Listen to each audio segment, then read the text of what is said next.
Good morning student. स्वागत है आपका एमडी स्कूल की ऑनलाइन कक्षाओं में।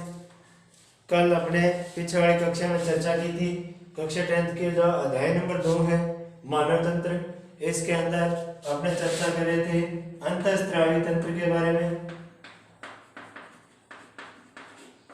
अंतःस्रावी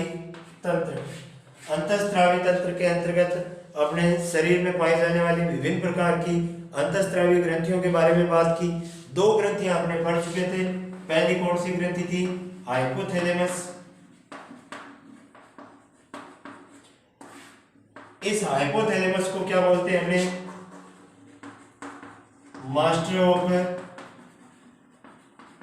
मास्टर ग्लैंड या अंतःस्रावी नियमन का सर्वोच्च कमांडर।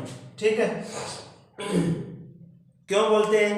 क्योंकि पीयूष ग्रंथि के ऊपर यह क्या करती है? नियंत्रण करती है।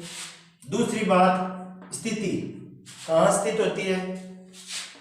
तो जो अपना अग्र मस्तिष्क है उसके डायंसिफेलॉन भाग का हिस्सा है। कौन से भाग का? डायंसिफेलॉन भाग का हिस्सा है। ठीक है।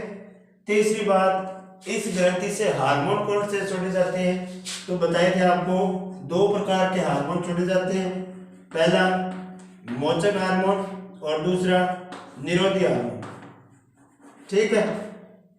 मोचक हार्मोन जो है वो पीयूष ग्रंथि को हार्मोन स्रावित करने के लिए प्रेरित करता है और ये मोचक हार्मोन पीयूष ग्रंथि को हार्मोन स्रावित करने से रोकता है। इन दोनों हार्मोनों को संयुक्त रूप से बोलते हैं हमने न्यूक्लियर हार्मोन। कौन सा हार्मोन? Nuclear hormone. दोबारा, हाइपोथैलेमस, मास्टर ग्लैंड, अग्र मस्तिष्क के डायंसिफेलॉन भाग का हिस्सा, दो प्रकार के हार्मोन छोड़े गए, प्रेरित हार्मोन, ये मोचक हार्मोन और निरोधी हार्मोन। दोनों हार्मोनों को संयुक्त रूप से न्यूक्लियर हार्मोन बोलते हैं। ये पढ़ चुके थे अपने। दूसरी ग्रंथि जो थी वो पढ़ी थी हमने, कौन सी? पीयूष ग्रंथि। पीयूष ग्रंथि में बताया आपको क्या हाइपोथैलेमस के नीचे स्थित होती है। हाइपोथैलेमस के नीचे द्विपालित संरचना, हाइपोथैलेमस के नीचे पाई जाती है, द्विपालित संरचना के रूप में पाई जाती है, जिसमें इसकी जो अग्रपाली है उसको बोलते हैं अपने एडिनोहाइपोफाइसिस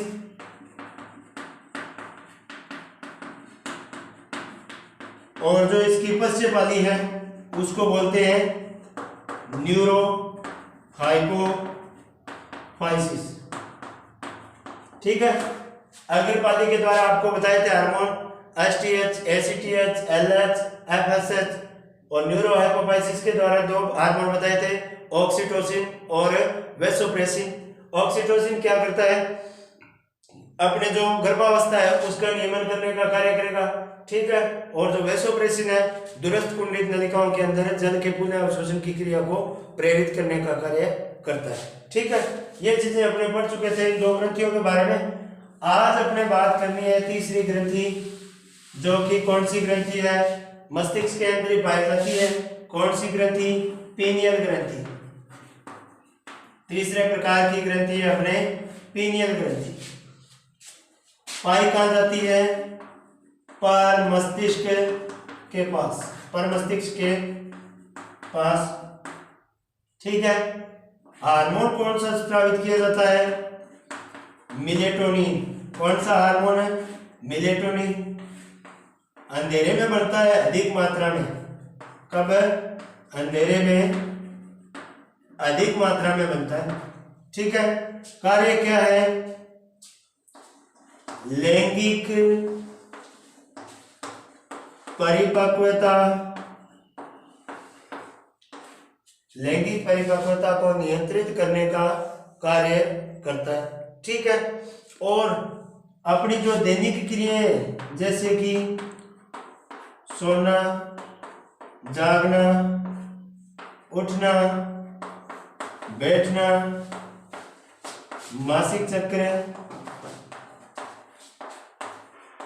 और शरीर का ताप, इन सारी की सारी जो दैनिक क्रियाएं हैं, इन दैनिक क्रियाओं के ऊपर नियंत्रण करने का कार्य भी कौन सा हार्मोन करता है? अपना मेलेटोनिन। तो इस ग्रंथि के बारे में अपने इतने ध्यान रखना है। पेनियल ग्रंथि पर मस्तिष्क के पास स्थित होती है। इस ग्रंथि के द्वारा मेलेटोनिन नामक हार्मोन स्रावित किया जाता है। यह हार्मोन अंधेरे में अधिक मात्रा में बनता है और लैंगिक परिपक्वता को नियंत्रित करने का कार्य करता है। इसके अलावा जो अपनी दैनिक क्रियाएं हैं, उन दैनिक क्रियाओं को भी प्रभावित करता है। कौन सा हार्मोन है? Melatonin hormone. ठीक है, इसके बाद बात करते हैं अपने नेक्स्ट ग्रंथि जो है अपनी थायराइड ग्रंथि।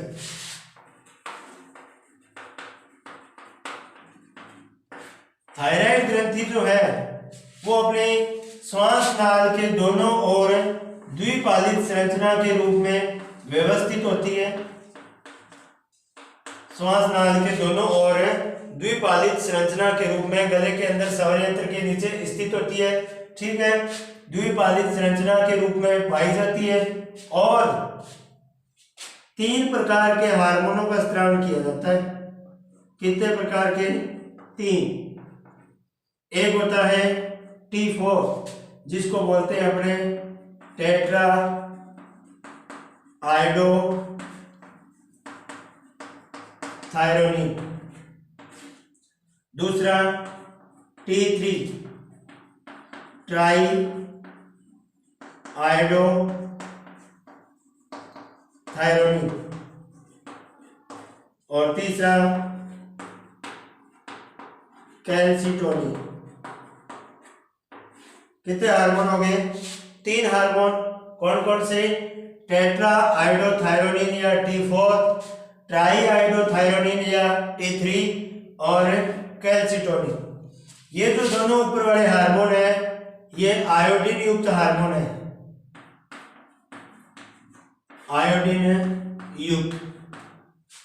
और ये हार्मोन जो तीसरे प्रकार का ये है आयोडीन रहित हार्मोन। यानी इन दोनों हार्मोनों का स्रावन आयोडीन की मात्रा पर निर्भर करेगा और ये आयोडीन रहित हार्मोन है। इन दोनों हार्मोनों को संयुक्त रूप से अपने थायरोक्सिन भी बोलते हैं। कौन सा हार्मोन बोलते हैं? थायरोक्सिन। एक महत्वपूर्ण क्वेश्चन है यहाँ पे, ये जो थायराइड ग्रंथि है ये सबसे बड़ी अंतःस्रावी ग्रंथि है। कैसी है? सबसे बड़ी अंतःस्रावी ग्रंथि। कौन सी ग्रंथि? थायराइड ग्रंथि। कहाँ पाई जाती है? स्वरयंत्र के नीचे श्वास नाल के दोनों ओर द्विपालित संरचना के रूप में पाई जाती है। 3 प्रकार के हार्मोनों का स्रावन करती है। T4 टेट्राआयोडोथायरोनिन, T3 ट्राईआयोडोथायरोनिन और कैल्सिटोनिन। ऊपर वाले दोनों हार्मोनों को संयुक्त रूप से थायरोक्सिन भी बोला जाता है, जो कि आयोडीन युक्त हार्मोन है, यानी भोजन में आयोडीन की मात्रा पर निर्भर करता है। और नीचे वाला हार्मोन जो है कैल्सिटोनिन वो आयोडीन रहित हार्मोन है। ठीक है, अब बात करते हैं कि जो थायरोक्सिन है जब इसका क्या होता है अलग स्रावन, तो क्या प्रभाव पड़ता है? थायरोक्सिन के अलग स्रावन से बच्चों के अंदर जड़ वामनता नामक रोग हो जाता है। कौन सा रोग है? जड़ वामनता। इस रोग में जो बच्चे हैं वो मंद बुद्धि रह जाते हैं और प्रजनन के अयोग्य होते हैं। बच्चे मंद बुद्धि रह जाएंगे और प्रजनन के योग्य हो जाएंगे। ठीक है, कौन से रोग में? जड़ वामनता रोग में। इसके अलावा जो वयस्क है इनके अंदर गलगंड, घेंगा या गाइटर नामक रोग हो जाता है, जिसमें थायराइड ग्रंथि जो है वो फूलकर मोटी हो जाती है। ठीक है, तो इन रोगों से बचने के लिए क्या करना चाहिए? अपने को भोजन में उपयुक्त मात्रा में आयोडीन का सेवन करना चाहिए। इसके अलावा ये जो थायरोक्सिन है इस हार्मोन की अगर क्या हो अधिकता हो तो नेत्रोसेंधी रोग हो जाता है। इस नेत्रोसेंधी रोग के अंदर क्या होता है कि जो अपने नेत्र गोलक हैं उभर जाते हैं और व्यक्ति की दृष्टि जो है वो भयानक या डरावनी लगने लग जाती है। 3 प्रकार के रोग बताए। बच्चों के अंदर अलग स्त्रावण से जड़बामता नामक रोग हो सकता है। इसके अलावा कम स्त्रावण से गलगंड घेंगा या गाइटर नामक रोग हो जाता है और इसके अति स्त्रावण से नेत्रोसेंधी नामक रोग हो जाता है, जिसमें नेत्र गोलक उभर कर बाहर की ओर आ जाते हैं और व्यक्ति की दृष्टि जो है वो भयानक लगने लगती है। ठीक है, ये थी अपनी चौथी ग्रंथि या शरीर की जो सबसे बड़ी अंतःस्रावी ग्रंथि है, थायराइड ग्रंथि। ठीक, इसके बाद आती है अपने ग्रंथि पैराथायराइड ग्रंथि।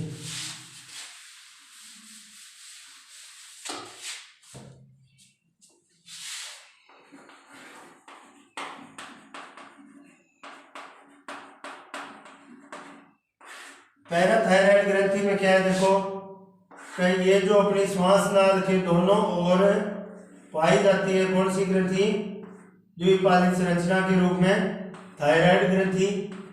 इस थायराइड ग्रंथि के ऊपर इस प्रकार की मटर के दानों के समान 4 संरचनाएं पाई जाती है, जिन्हें क्या बोलते हैं अपने पैराथायराइड। ठीक है, इस पैराथायराइड ग्रंथि के द्वारा स्रावित हार्मोन है पैराथार्मोन। कौन सा हार्मोन है, पैराथार्मोन। इस हार्मोन की क्या हो, जब कमी हो तो मांसपेशियों में जकड़न उत्पन्न होती है और इसको बोलते हैं अपने हाइपो कैल्सिमिक टिटेनी। और अधिकता हो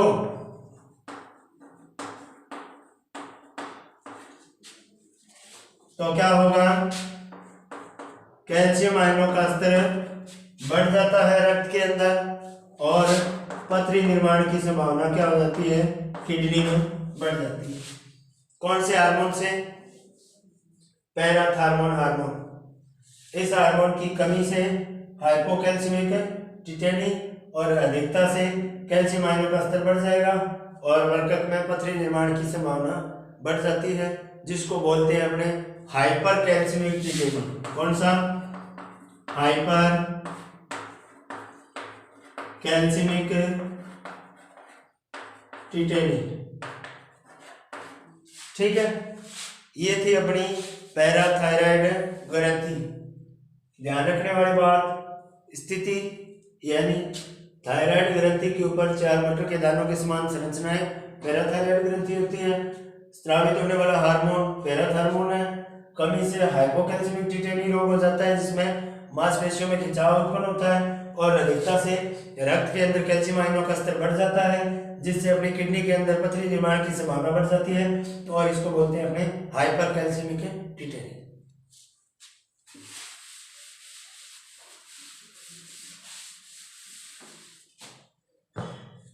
नेक्स्ट अपने 6 नंबर ग्रंथि है थाइमस ग्रंथि। पाई कहां जाती है,